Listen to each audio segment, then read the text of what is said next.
Okay, I think that worked. Can you hear me now? Uh-oh.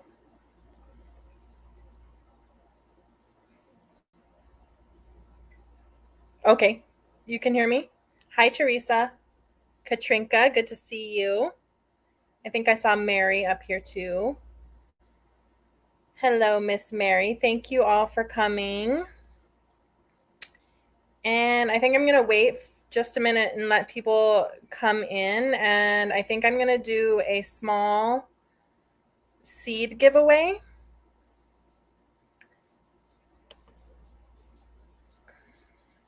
Let's see. I'm going to give away some arugula seeds that I saved this spring.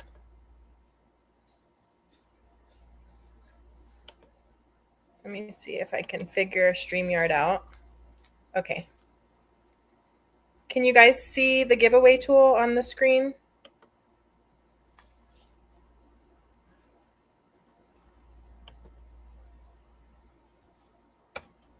We're going to use the keyword arugula.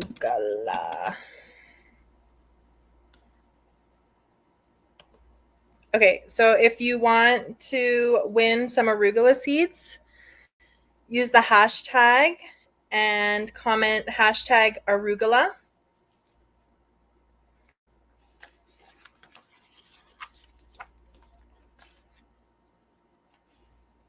Oh, I think you have to use the hashtag, Katrinka. I'm not sure. There you go. And I'll start. Hang on, I'll give it a minute. I forget how your brain forgets. I haven't done a live stream in so long.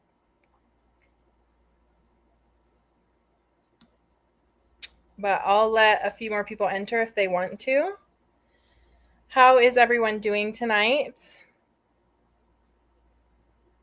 Things are busy on the homestead. We're getting our first tomatoes in, cucumbers are coming in. All of my squash plants, unfortunately, have died due to squash vine borers. Do I have to hit start collecting? Okay, let's see. Okay. Hashtag arugula to win some arugula seeds. I think you might have to do it again. Katrinka, I'm sorry. But I guess I had to hit it first. Are you in the path of the tornadoes? Oh my goodness, I saw that. It was so wild. Hi, Roxy. Good to see you. Yeah, I'm starting to get cherry tomatoes. I'm doing a lot of cherry tomatoes this year.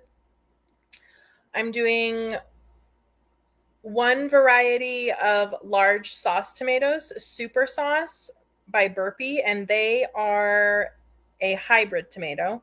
So you can't save the seeds, but they do really well, especially in the Texas heat. Like it gets so hot here in the summer that the tomatoes they don't set fruit after it gets too hot. So I'm doing one large variety, and that's the super sauce, and then the rest are all cherry tomatoes and grape tomatoes, which seem to do pretty well here in Texas. I've done the yellow pear cherry tomatoes for the past like 4 years, and they always outperform everything. Let's see. Okay. Hashtag arugula. I think one entry. Does anyone else want some arugula seeds?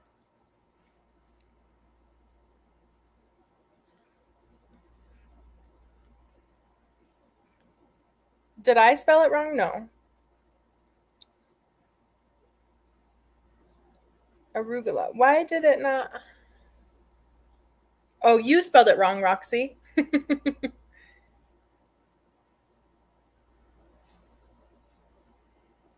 But I do have enough. If there's just 2 entries, I can send you both.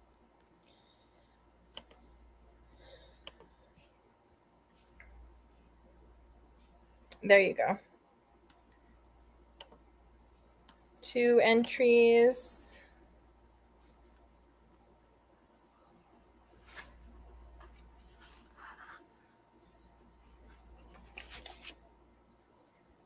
So the vine borers have struck again this year, and I got 2 zucchini, and then I decided to just pull the plants because they're in very poor condition.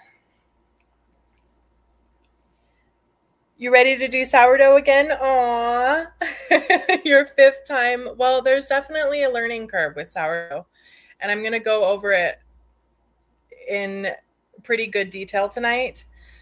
There's definitely a learning curve, and it takes time to learn. But once you have a skill and you master a skill, no one can take that from you. It doesn't weigh anything, and you'll always have it. You're sorry about the vine borers? I know. I even bought vine borer traps from Amazon. They were $30, and I didn't catch a single one. So I'm pretty disappointed. I love zucchini, and I will eat zucchini every day if it's coming in the summer, but I guess I'm just going to take a couple, maybe like 1 or 2 years off from growing squash, and hopefully that will like kill off the population, because I think that because I've been planting so much squash, that's part of the reason why there's so many vine borers, because I've been creating the perfect habitat for them. I mostly get tired of feeding it and don't know how to put it in the ice box when I don't want to do it. Well, Roxy, one of the biggest things is just to make sure that it's super active and healthy before you start storing it in the fridge. But once it's really active, you can really store it in the fridge for, definitely more than 2 weeks. I've left mine for a couple of months before. Another thing that's really going to help is using an airlock. So using a container with an airlock. There are several different kinds, but using an airlock will definitely help preventing things like mold and bacteria. But because sourdough is acidic, bad bacteria doesn't thrive in an acidic environment. So that's why fermenting is a safe way to preserve food, because it creates an acidic environment. Okay, 2 entries. I think, let's see. Who's it going to be?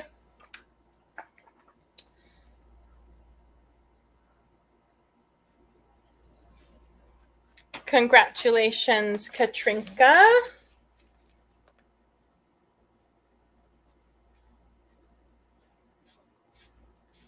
One arugula. Okay, Katrinka, email me. And my email address is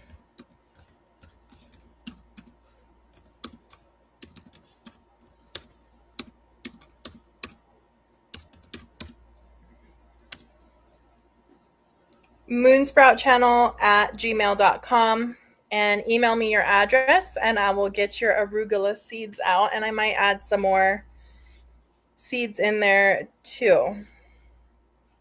Stuart, good to see you. Try direct sowing squash again soon. I was thinking about doing that, actually. The borer season is ending soon. Okay. I'm going to do that. Actually, I was thinking about doing it, but then I was like, you know what? I'm just going to take a couple of years off from growing squash. It's good to see you, Stuart. Okay, so let's start our, and then, so I did, let's see. We're going to do one more seed giveaway, and then we're going to start our sourdough presentation. Okay, now we're going to give away some speckled butter gem lettuce seeds, and I saved these as well. Butter gem.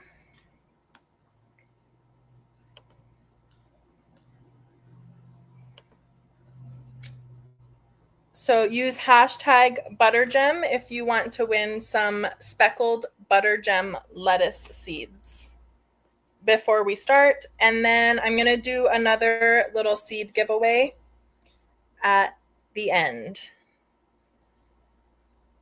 You're starting your bedtime routine. Okay, Roxy, thanks so much for stopping by. Okay, great. Yeah, definitely listen, and I think it really will help you. I'm going to go over, I'm not going to do any specific recipes, just, general sourdough tips and how to get past the learning curve. All right, good night. Let's see. One entry for buttergem. Oh, did it not work? I think it went through.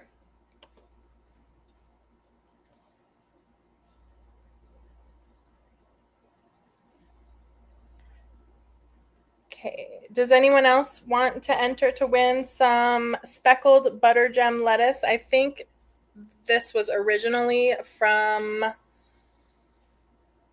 I forget.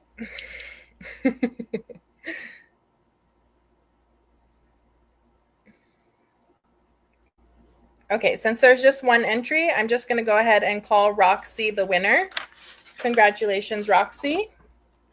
I'm writing that down. Oh, no, you're fine, Katrinka. You can enter as many times as you want. But I'm just going to go ahead and declare Roxy the winner. And I'm going to add a few more seeds in yours too, Katrinka. So email me, Roxy, moonsproutchannel@gmail.com. And I will get your speckled buttergem lettuce seeds in the mail. Hopefully, let's see, today's Thursday. I'll probably get them out tomorrow. Roxy.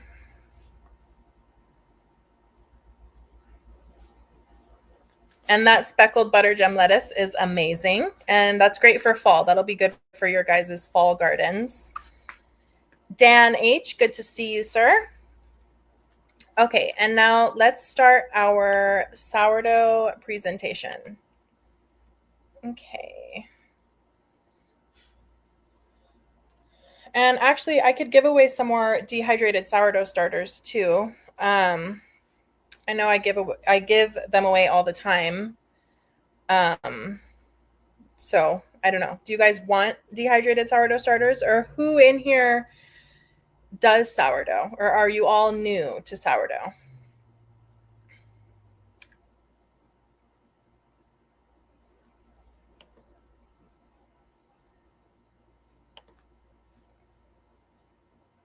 Okay, what is sourdough? Sourdough is a method of bread making. It's made by naturally fermenting flour and water using wild yeast and bacteria. This fermentation process creates a tangy flavor, chewy texture, and a much more digestible loaf. So I'm going to try to answer questions as I go at the end of each slide. So if you have a question, if you could put it in all caps, and then I'll try to answer the questions as we go. Okay. And then I'll also take questions at the end. But you don't have to hold your questions. Okay. Feel free to just ask. Sourdough is the oldest way of leavening bread.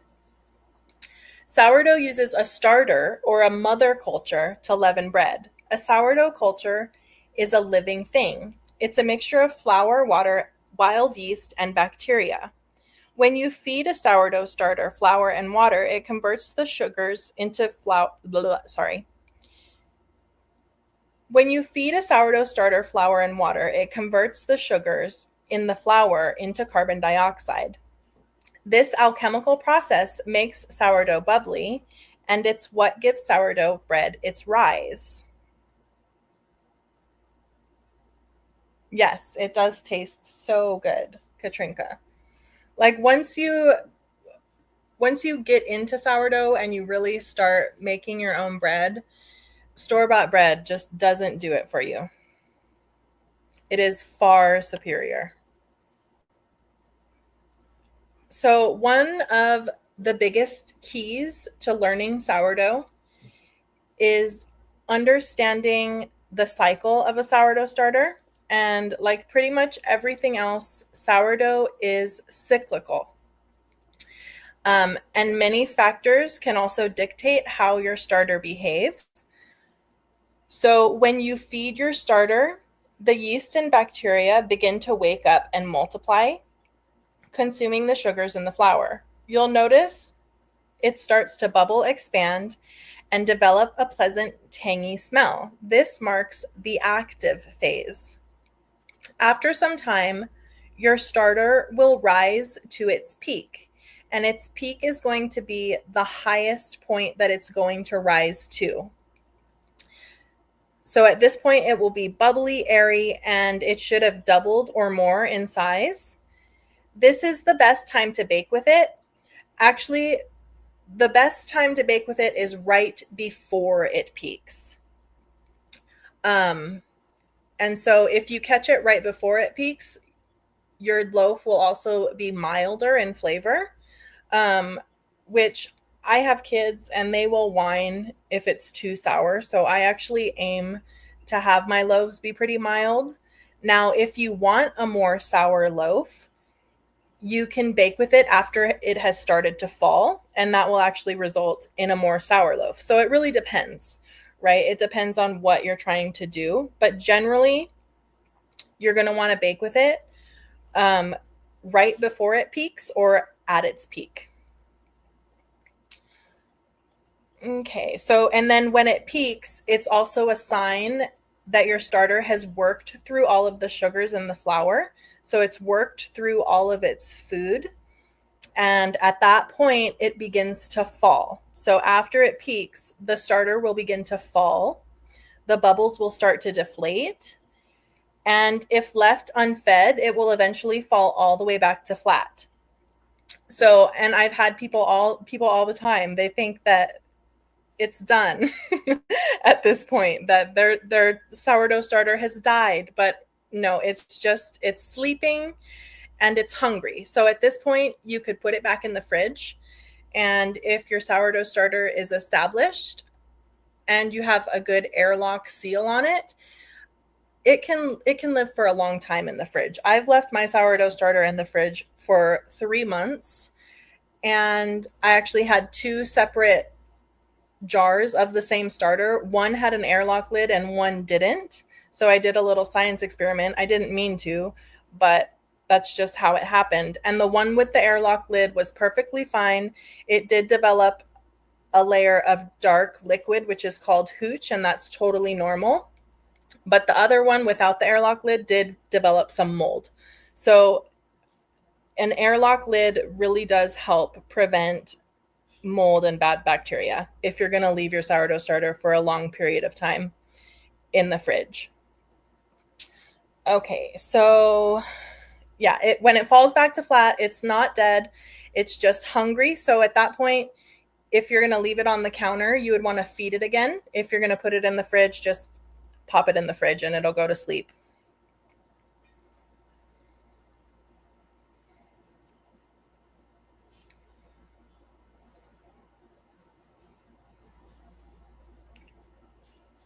Let's see, no questions. Growing penicillin. Yeah, I might have grown some penicillin that one time. All right. So if you have questions, put them in all caps. And I'll try to look at them at the end of each slide. Okay. The beauty of fermentation. There are many amazing aspects of fermenting foods, one of the biggest being that it dramatically improves the digestibility and health benefits of any food that is fermented. And this is especially true for bread.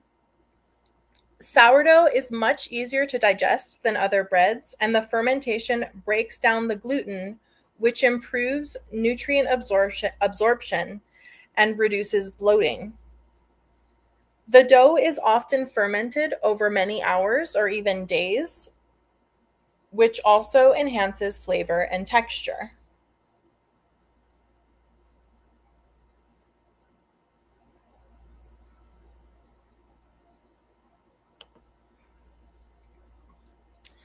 The learning curve of sourdough. Learning sourdough is like learning a new language. At first, it feels foreign and fussy, but over time, it becomes second nature. And just like any worthwhile skill, it comes with a learning curve. And it's like learning new skills is so amazing. I love learning new skills. Your first few loaves might be flat or gummy or hard as a rock. You might forget a step, forget to salt. Oh my gosh, I've done that so many times. Forget to salt your loaf. That's why I just add my salt in the beginning. Some people hold their salt until after they've added their flour, but I just add my salt so that I never forget it. Misjudge your timing or find your starter is sluggish and unresponsive. Remember that every mistake is a lesson, and when you're baking, we can eat our mistakes. Hopefully, they're still edible enough to eat your mistakes. So give yourself grace. This is a slow food, an ancient food. The ancient people didn't have digital scales, right? They didn't have grocery stores. It wasn't like sourdough is such an oxymoron because it is so simple. It's also very complex, like scientifically, but it's also very simple. You know, it's a simple way of making bread that people have been practicing for thousands of years. You're relearning something that humans have been doing for thousands of years by feel, by instinct, and by trial and error. Sourdough won't be rushed, and neither should you. Learning takes time. You'll begin to recognize how your dough feels when it's ready, how your starter smells, and the overall rhythm of sourdough baking. And so that's what I'm really trying to emphasize with this little presentation too, is like understanding the rhythm, right? Like sourdough has a rhythm. And once you can learn to identify like when your starter is ready to be used or when your dough is ready to be shaped, you're going to be so much farther ahead. And it's not an exact science either. It's like, you can recognize when it's ready by simply observing rather than looking at the clock. Okay, let's see. Mine keeps coming out gummy. You might be under baking it, Roxy. I do like 375 generally for about 50 minutes. You can also use a thermometer to make sure that it's ready. And then also letting it cool completely before you cut it will help with the gumminess. And if you're going to use a thermometer, I think it's 250 degrees that the internal temperature should be. So with sourdough, timing is everything. Sourdough is a slow process, but the good news is that fermentation does most of the work for you. So even though it's a slow process, most of that time is just allowing the fermentation to happen, right? You're not actively doing anything, you're just kind of waiting. From feeding your starter to baking the final loaf, everything unfolds over hours and even days. And you can kind of prolong your sourdough baking too. Like if you've shaped a loaf, like I've had this happen several times where I've shaped a loaf, but I don't really have time to bake it. You can stick it in the fridge and that loaf will just get more and more flavorful, and it can just hang out in the fridge for up to a week, really.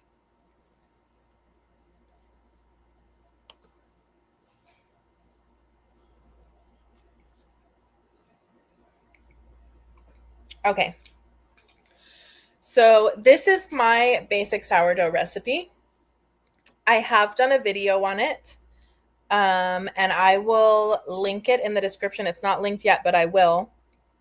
If you want to screenshot this for the measurements, you can. I do all of my measuring with a digital scale. It's definitely worth the investment, and it's not much of an investment. I think I paid like definitely less than $20 for mine. I've had it for almost 10 years. I've never replaced the battery in it, and I use it all the time. Definitely worth having a digital scale in your kitchen, especially if you're going to be doing a lot of sourdough baking. Now, I have gotten to the point where I can make sourdough without a scale. When I went to visit my parents this last, well, I think it's been a couple of years, but they didn't have a digital scale. So I just eyeballed it, and and it does vary, right? Your mileage will vary if you're eyeballing it. But I was definitely able to bake some amazing bread without a scale. But having a scale just makes it exact, and it makes it easier, especially if you're a beginner. Hi, Coffee. Good to see you. Mary, how are you? I think I said hi.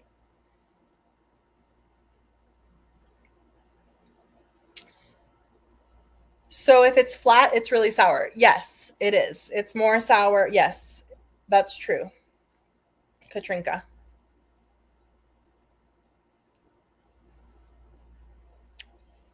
You're welcome. Make stupid people famous.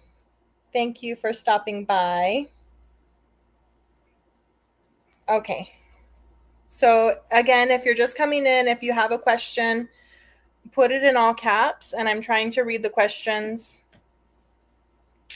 as I go at the end of each slide. Okay, so creating a schedule is going to really help you. Actually, creating a schedule is more than half of the battle. So this is what my sourdough schedule looks like, but you can do it differently, and I'll say another one when I'm done with this. That's for like someone who works. So I'm a stay-at-home mom. We homeschool. We have a homestead. So I'm here all the time, and I can do this. But if you work, there are ways that you can do it too, because again, fermentation does most of the work for you, right? Most of the time you're just waiting on the fermentation to happen. So if I'm going to bake bread, I start the day before. My schedule, it takes just under 24 hours for me to make a loaf of bread. But again, most of that time is just waiting for the fermentation to happen. I'm not really, actively doing much. So around noon the day before, I feed my starter. Then 4 to 5 hours later, or when my sourdough starter has almost peaked, around 5 p.m., I mix the dough. And then after you mix the dough, I didn't add it on here, but you do want to let your dough autolyse. And this is when you allow the flour to absorb the water, and you just mix your dough until it's basically just combined. And then you let the flour really absorb all that water for about 30 minutes to an hour. And then you're going to perform 3 to 5 rounds of stretch and folds. So a round of stretch and folds is really simple. You're just stretching your dough as far as it will stretch and then folding it over onto itself. It takes less than a minute to do one round, and you're going to do it basically from every angle. So maybe like, I don't know, 5 stretch and folds, and then you're going to let it rest in between each round. I don't know if that is clear. I do have a video, and I will link it in the description. So, but anyway, after dinner, I'll do my 3 to 5 rounds of stretch and folds just as I'm, going around the kitchen, as I'm doing in between dishes and just closing down the kitchen for the night. I'll do 3 to 5 rounds of stretch and folds. The more rounds of stretch and folds that you do, the more developed the gluten will be and the better texture your bread will have. Okay. And then you're just going to let it ferment. You want to cover it. So you want it in a large bowl that can be covered. And you're just going to let it ferment on the counter overnight. And that's it. And then in the morning, you'll shape it around 8. And then so for the bread itself, it's similar to the starter. When you want to shape it is so your dough will behave just like your starter will. When you mix your dough, it's like feeding a starter. And so it will rise and then it will fall. So when you shape your dough, you want it to be when it's still rising, but almost all the way to the peak. So when you shape your dough, you want it to be not peaked yet, okay? So you're going to shape your dough in the morning and then give it one final proof. So that's another rise, and then bake it. Okay. I feel like this is a little complex. Okay. Coffee. Hi, Rebel Canners. I think your name is Tammy. How are you? Thank you so much for coming by. Okay, coffee.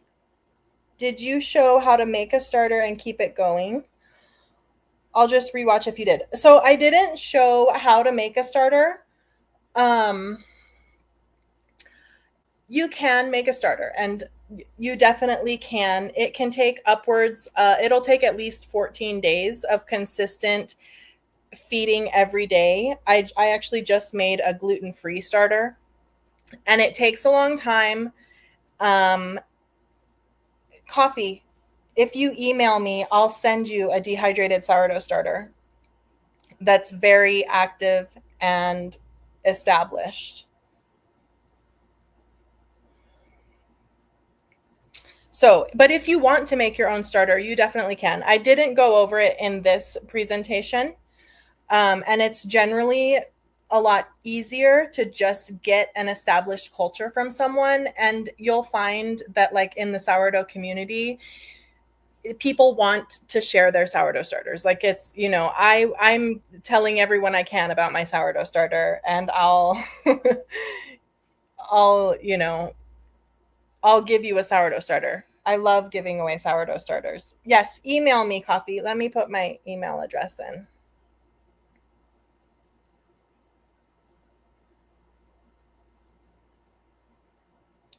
If you email me, I will definitely send you a dehydrated sourdough starter. And yes, it does come with instructions and a basic recipe. Stuart, you're good at killing starters. So anyone in this live stream right now who wants a dehydrated sourdough starter, if you email me, I will send you one. Or if you have a friend who makes sourdough bread, they'll give you some of their starter. I promise you they will. Or you can also go on my Etsy store and buy one, because I sell them on there too if you're watching the replay. Okay. So that's the basic schedule that I use. Now, if you're someone who works during the day, you can use a different schedule, which I have used before. I used this when I went to visit my parents in Hawaii. And it's because for some reason, fermentation happens a lot faster in the tropics. So I had to develop a different schedule when I was in Hawaii because this one didn't work. So you can also feed your sourdough starter right before you go to bed. Okay. And then in the morning, mix your dough, do your stretch and folds, and then do the bulk ferment all day. And then you're going to be shaping and baking in the evening around 5 or 6. So again, this would be a good spot to screenshot. And then this one would also be a good one to screenshot. Or you can just use your little YouTube toggle.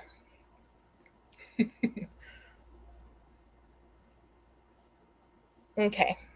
So, yes, creating a schedule is very important and it'll really help you. Okay, so that was my sourdough presentation. I hope that you guys enjoyed it. I have a few announcements to make, and then we're going to do one more seed giveaway. Okay, what time is it? 6:39. Okay. So, September is National Preparedness Month, and I'm not organizing this event, but I will be at this event. I'm going to have a vendor booth. And guess what I'm going to be selling? Dehydrated sourdough starters. And I'll probably have a bunch of seeds. Normally they do a seed swap. September 20th, this event is in Bandera. It's free. There are presentations, seed swaps. She did like a barter town one year. I don't know if she's going to do that again, but it was super fun. The organizer's name is Robin, and she's always looking for new vendors and just preparedness enthusiasts. I think that she offers a free booth if you're willing to give a presentation. I think I'm going to give a presentation on rabbits on the homestead and how to feed rabbits. So that's exciting. If you're in Texas, definitely worth your time to make it. This is kind of my first announcement for this event. I'm going to be definitely posting on my timeline. You can definitely grab this little flyer. And this is in Bandera, Texas on September 20th. So anyone in Texas should come. Okay. Hey, Canadian. Good to see you. Can you bake when it goes flat or just at the peak? You mean like if it's overproofed? It sounds like you're asking if it's over, like if you wait too long and it started to go flat. You could definitely, save it by turning it into a flatbread bread or a pizza crust. That's generally what I do. If I have an overproofed dough, is I'll just make, focaccia or pizza dough or just like a flatbread. So yeah, we definitely try to eat our mistakes if we can. If they're inedible for humans, then we try to, at least feed them to the chickens.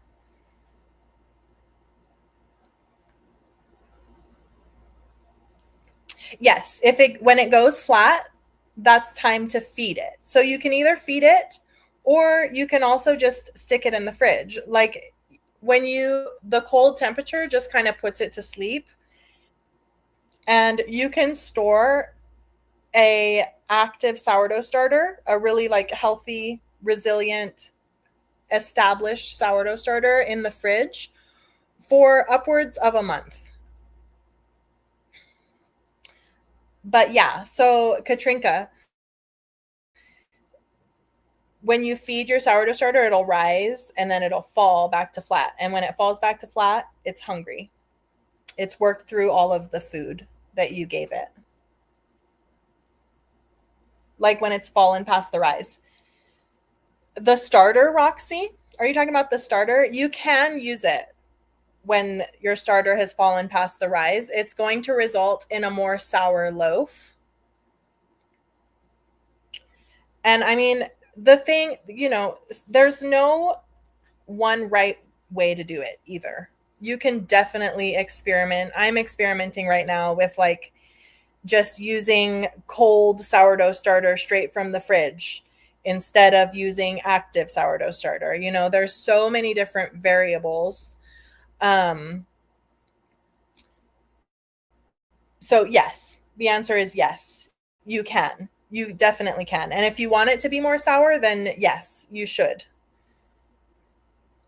Another way to make it more sour, let me go back actually. Can you see my mouse?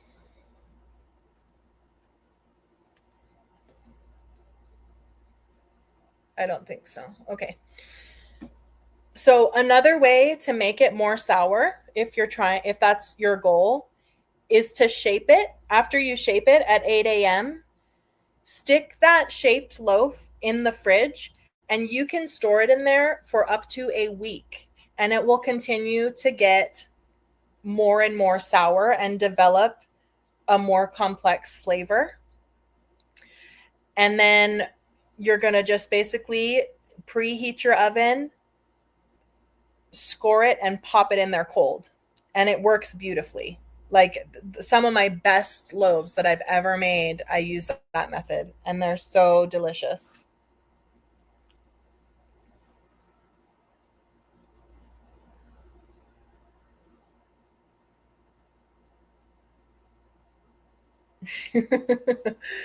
So, Roxy, um, if you want a more sour loaf, you're going to want to put the loaf in your fridge before you bake it. After you shape it, you can put the loaf in your fridge and store it in there for up to a week. And the flavor will get more sour and complex over that week. And you just kind of be your own judge. But, um, and basically, you're just going to preheat your oven, score the loaf, and pop it in the oven cold. And it works beautifully. Okay. So, just a few more things. I'm writing a book. I'm in the final editing stages and I'm super excited. If you join my newsletter, which is in the pinned comment, I'm going to be giving away 5 copies of my book. It launches in August. I think I'm going to launch it in the full moon in August. And I'm going to be giving away 5 copies. So join my newsletter. And I also normally give away other things on the newsletter. Every month I'm giving away, whether it's a downloadable PDF, normally that's what it is actually. But just all kinds of value. Whatever I bring, it's going to be valuable. I promise. Okay. So join my newsletter. Thank you. And okay, that's the last. Oh, and another seed giveaway. Are you guys ready? I feel like I should do cold weather or colder weather because it's a little bit late to be starting warm weather stuff.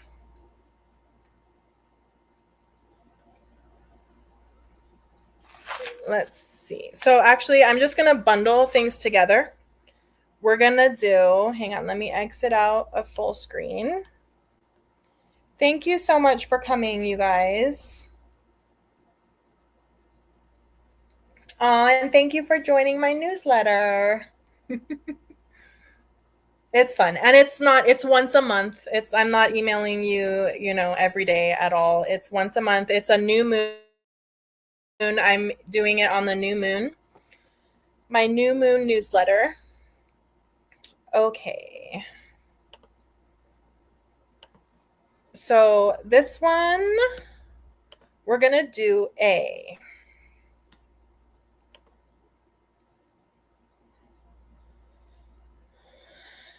I have so many heirloom tomato seeds. Does anyone want heirloom tomato seeds? It's kind of late to start them in the season, but tomato seeds can literally last hundreds of years. So if you want to win some tomato seeds, push 1. If you want to win more like fall cool weather type seeds, push 2 in the comments. Aw, thank you, Stuart. Yeah, I've been doing a lot of digital downloads.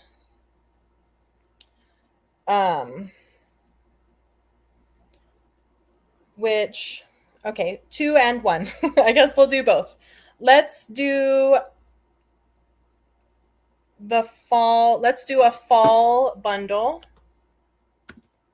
And this will be at least 5 different varieties of cool weather fall garden.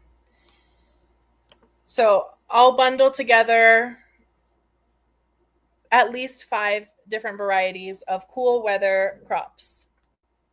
Okay, so if you want to win a fall garden bundle of seeds, go ahead and put hashtag fall garden in the comments.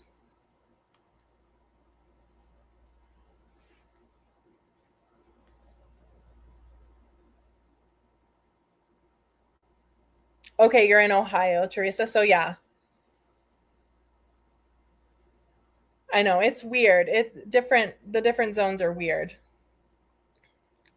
I guess it's not too late. Well, I don't know. Are you starting seeds? I'm sure you've already started your seeds though, right, Teresa?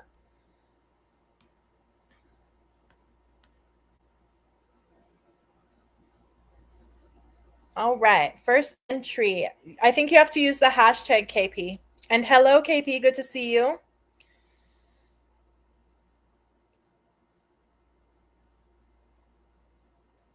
So hashtag fall garden. You're just doing direct, so.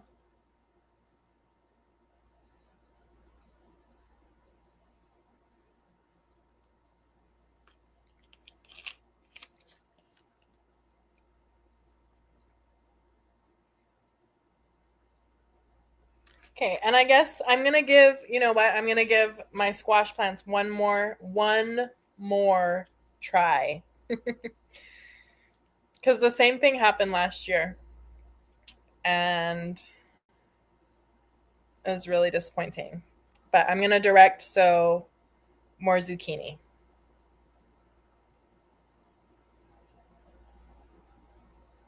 Yes. And you know what, Stuart? I plan on, like, last summer, like, I wish I would have started more tomato. I think I'm going to start more tomatoes as well.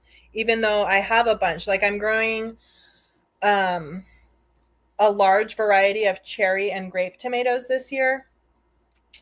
I made tomato sauce last fall with the grape tomatoes, and it turned out so good. And they actually have a very high meat, or they have low seed, high meat. So they're actually great. If you have a food mill, the grape tomatoes are great for making tomato sauce. Yeah, once the heat kicks in. Yeah, I know.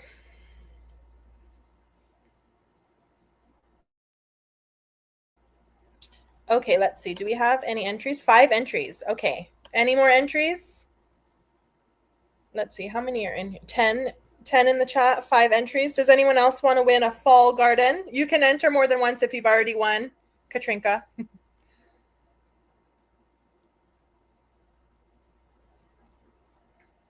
Yeah, I found that the cherry tomatoes and the grape tomatoes do best in the heat. But all of my tomato plants, they like bogged down during, you got to use the hashtag, Stuart. They bogged down during the summer, and then they were amazing in the fall. Like I had an amazing fall tomato harvest last year. So I'm thinking that I'm going to start more tomatoes soon. Actually, I just no I just got some seed starting mix to do that. I might wait a little while. We'll see. Okay. 6 entries. Oh, I think it did add you though, whether you like it or not. Okay, here we go. So I guess hashtag doesn't matter. Katrinka! Okay, so let me write that down.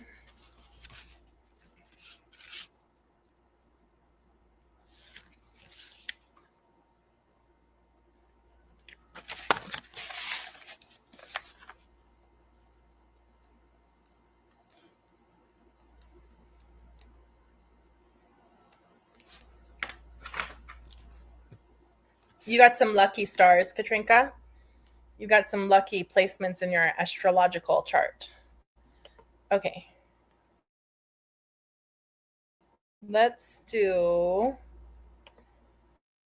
another fall bundle.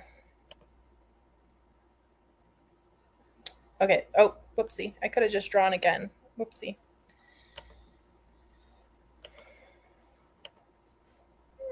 I guess let's do heirloom tomato.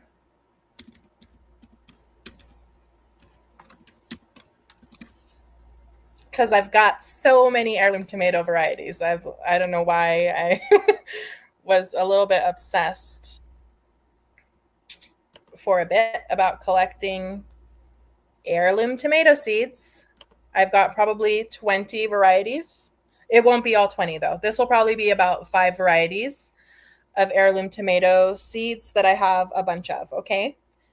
So if you want to win an heirloom tomato seed bundle,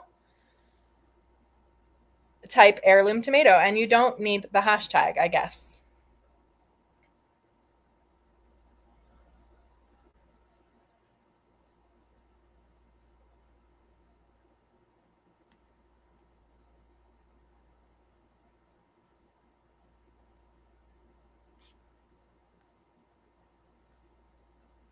Ooh, everybody wants those heirloom tomatoes.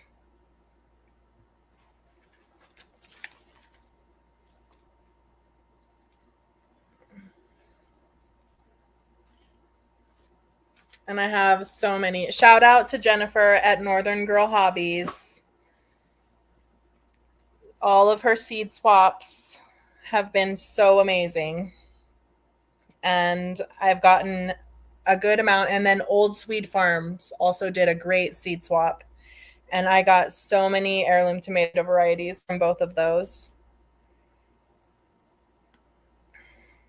All right, let's see. I love tomatoes and can't eat them from the store anymore. I know. It's the difference between a store-bought tomato and a homegrown tomato. It's like store-bought bread and sourdough bread, or store-bought eggs and farm fresh eggs, or store-bought anything these days. Like we don't I rarely buy meat from the grocery store. We eat about 80% venison, and the rest is backyard chicken and rabbit. I'll buy bacon occasionally, and I'll buy like a turkey around the holidays when they're on sale. But it's crazy. Everyone should be producing their own, as much of their own food as they can, and supporting local people who are producing food around you. Okay, let's do heirloom tomato bundle. Let's see, does anyone else want to enter? Tomatoes don't like you anymore, Stuart?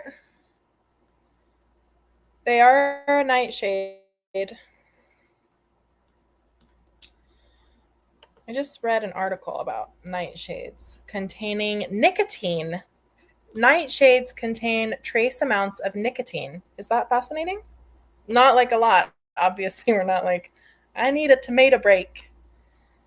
But they do contain some nicotine. Congratulations, KP Heathen. Okay. You've won an heirloom tomato bundle.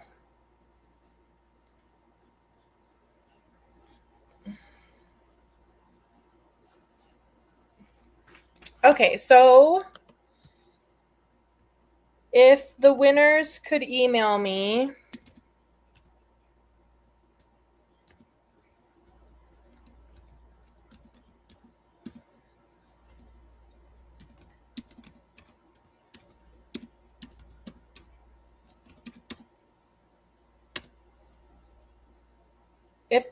will email me your addresses at moonsproutchannel@gmail.com.